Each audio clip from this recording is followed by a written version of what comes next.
বৃহস্পতিবার ভর দুপুরে মেদিনীপুর শহরের কোতুলিয়া থানার এবং পৌরসভার সংলগ্ন রাস্তায় কোতুলিয়া বাজারের সামনে রাস্তায় বড়সড় অভিযান হলো পৌরসভার তরফ থেকে। ব্যবসায়ীদের সবজির ঝুড়ি তুলে চলে নিয়ে গেল পৌরসভার আধিকারিকরা পৌরসভার মধ্যে। ঘটনা ঘিরে ব্যাপক উত্তেজনা সৃষ্টি হয় মেদিনীপুর পৌরসভা সংলগ্ন কোতুলিয়া বাজারের সামনে।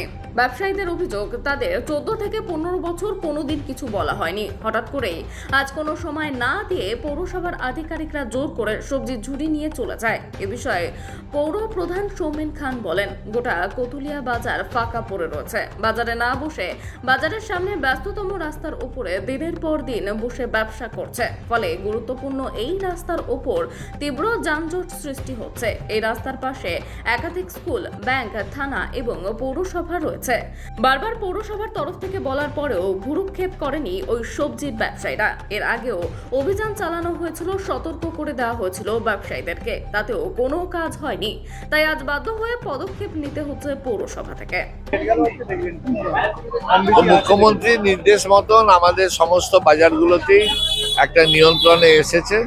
আগে দাম যেটা হু করে বাড়ছিল সেটা একটু কমেছে। আলু যেমন 30 টাকা হয়েছে, পেঁয়াজ 30 টাকা হয়েছে, পটল দাম কমেছে, ঝিঙার দাম কমেছে, উচ্ছের দাম কমেছে।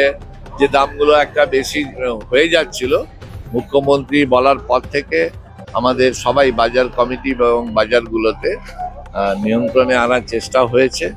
আশা করছি আমরা একটা জায়গায় মানুষ যাতে তার, এটা তো দৈনন্দিন প্রয়োজন, সেটা যদি প্রতিনিয়ত বাড়ে তাহলে মানুষের উপরে খুব চাপ পড়বে। সেই জায়গায় আমরা একই বাজারে একই রেট হবে এবং সেটাও আমরা বলেছি। আলু যেমন 30 টাকা সবাইকে, কেউ 32 কেউ 35 করছে, সেটা করা যাবে না। আমরা সেই মতন বলেছি সবাইকে একসাথে বাজার এবং নিয়ন্ত্রণে থাকার এটার চেষ্টা হচ্ছে, এবং রাস্তায় যাদেরকে বসছে তাদেরকেও আমরা তুলে বাজারের মধ্যে জায়গা করে দেওয়া হচ্ছে। হ্যাঁ, অনেক জায়গা আছে, অনেক দোকানই বসতে পারে।